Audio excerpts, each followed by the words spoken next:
मसीह में प्रिय भाइयों एवं बहनों, आप सब लोगों को जय मसीह की। इस वीडियो में मैं आप लोगों को बाइबल के वचन से बाइबल के इम्पोर्टेंस के बारे में बताने जा रही हूँ। इसे सुनकर आपको ईश्वर की आशीष मिले। बाइबल का वचन कहता है, अब हे मेरे भाइयों, मैं तुमको समझा दूंगा कि वो कौन सा सुसमाचार था जो मैंने तुमको दिया और जिसे तुमने लिया और जिस पर तुम्हारा विश्वास आधारित है, जिससे तुम्हारा मोक्ष है।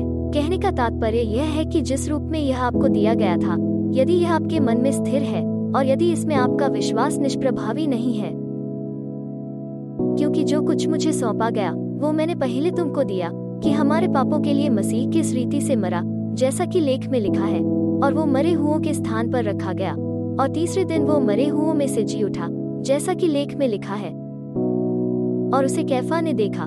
फिर एक ही समय में 500 से अधिक भाइयों द्वारा, जिनमें से अधिकांश अभी भी जीवित हैं, लेकिन कुछ सो रहे हैं। तब याकूब ने उसे देखा, फिर सभी प्रेरितों द्वारा, और सबसे अंत में, जैसा कि जिसका जन्म सही समय से हुआ था, वो मेरे द्वारा देखा गया था। क्योंकि परमेश्वर की कलीसिया पर मेरे क्रूर आक्रमणों के कारण मैं प्रेरितों में सबसे छोटा हूँ, जिसे प्रेरित कहलाने का कोई अधिकार नहीं है। परंतु जो कुछ मैं हूँ वो परमेश्वर के अनुग्रह से हुआ हूँ, और उसका अनुग्रह जो मुझे दिया गया है वो कुछ भी नहीं हुआ, क्योंकि मैंने उन सब से अधिक काम किया, यद्यपि मैं नहीं, परंतु परमेश्वर का अनुग्रह जो मुझ पर था।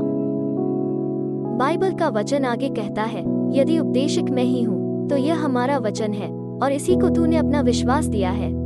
अब यदि सुसमाचार कहता है कि मसीह मरे हुओं में से वापस आया, तो तुम में से कितने लोग कहते हैं कि मरे हुओं में से कोई वापस नहीं आ रहा है? परंतु यदि मरे हुओं में से कोई वापस नहीं आता है तो मसीह मरे हुओं में से वापस नहीं आया है, और यदि मसीह मृतकों में से फिर से नहीं आया तो हमारा खुशखबरी और उस पर आपके विश्वास का कोई असर नहीं होगा। हाँ, और हमें परमेश्वर के झूठे गवाह के रूप में देखा जाता है, क्योंकि हमने परमेश्वर की गवाही दी कि मसीह उसी की सामर्थ से मरे हुओं में से जी उठा, जो मरे हुओं में से फिर न आने पर भी सच नहीं है। मेरे प्रिय भाइयों एवं बहनों, बाइबल का वचन अगर आपको अच्छा लगा, वीडियो को लाइक करें और इसे ज्यादा से ज्यादा फैलाने में मदद करें, और हाँ, चैनल को सब्सक्राइब जरूर करें।